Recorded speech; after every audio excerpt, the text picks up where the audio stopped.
ఆహ్వానించినటువంటి లోకేష్ గారికి, నాగేశ్వరరావు గారికి, అలాగే నరసింహరావుపేట కుటుంబ సభ్యులందరికీ ప్రత్యేకంగా ధన్యవాదాలు తెలుపుకుంటున్నాను.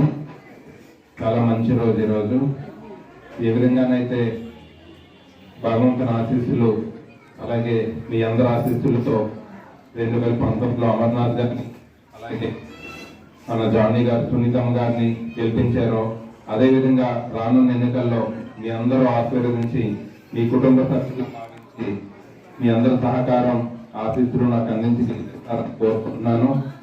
అదేవిధంగా ఏవైతే కమ్యూనిటీ పెండింగ్ ఉందో దాన్ని మా నాయకులు చాలా ప్రయత్నం చేసి కష్టపడి ముందుకు తీసుకురావడం జరిగింది. కాంట్రాక్టర్ దగ్గర పెండింగ్ ఆగినట్టు ఉన్నది.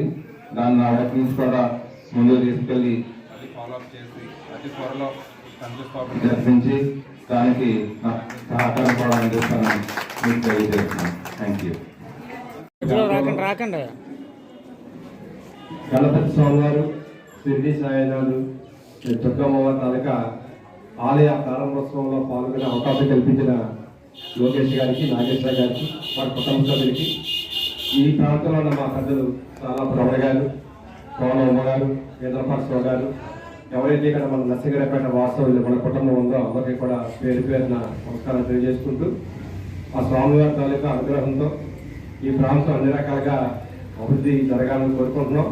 అదేవిధంగా గతంలో గుడివాడ అమర్నాథ్ గారి తాలూకా సహకారంతో మన పుట్టిన ప్రాంతం ఇప్పుడు ఏ ప్రాంతం అయినా ఆ ప్రాంతంలో పుట్టి పెరిగిన వాళ్ళు ఆ ప్రాంతం నుంచి చెప్పుకోవాలి. మన నరసింహపేట వాస్తవులుగా మనం అనేక కార్యక్రమాలు మన ప్రభుత్వంలో గౌరవ మంత్రివర్యులు గుడివాడ అమర్నాథ్ గారి సహకారంతో చేస్తున్నాం. రానున్న రోజుల్లో మీ అందరూ సహాయ సహకారాలు అమర్నాథ్ గారికి కానీ గత ఎన్నికల్లో నాకు కానీ ఎలా సహకరించారో అదే సహకారం విద్యావంతుడు మీ అందరికీ తెలియవలసిన అవసరం ఉంది. వాళ్ళ అమ్మగారు కసింపేట మండలంలో వలసల తలమ్మ గారు పేరెట్టి తెలియని వాళ్ళు లేరు. ఎందుకంటే 10 మందికి మంచి చేసే కుటుంబం ఆయన కానీ వాళ్ళ నాన్నగారు రమణారాయ కానీ అదేవిధంగా ఆయన అర్థాంగి అయిన ఆ కుటుంబం కూడా గొప్ప నాగేశ్వర మేషాలు కూడా ఒక ఉన్నతమైన కుటుంబం నుంచి వచ్చి 10 మందికి సేవ చేసే కుటుంబం వాళ్ళ వారసత్వాలు పుట్టుకొని వచ్చారు. ఆ స్వామివారి ఆశీస్సులతో మీ అందరి సహకారంతో ఆయనకి విజయం లభించాలని భగవంతుని సన్నిధిలో కోరుకుంటూ తప్పకుండా రానున్న కాలంలో కూడా మన భర్త గారి సహకారంతో ఇంకా ఇక్కడ ఏ అభివృద్ధి కార్యక్రమాలు చేసుకోవాలో అవన్నీ కూడా ఆ భగవంతుని సహకారంతో జరగాలని కోరుకుంటూ మేము ఆ రోజున శంకుస్థాపన కార్యక్రమంలో పాల్గొనే బాధ్యత కలిగింది. ఈ రోజున భర్త గారు మా తమ్ముడు రమేష్తో కలిపి ఈరోజు ప్రారంభోత్సవ కార్యక్రమంలో పాల్గొనడం కూడా ఆనందదాయకంగా ఉందని తెలియజేసుకుంటూ మీ ఆదర అభిమానాలు ఎప్పుడు కూడా భర్త గారికి అందించాలని మనస్ఫూర్తిగా కోరుకుంటూ మరొకసారి ఈ ఆలయ నిర్వాహకులందరికీ కూడా నమస్కారాలు తెలియజేసుకుంటూ సెలవు తీసుకుంటాం.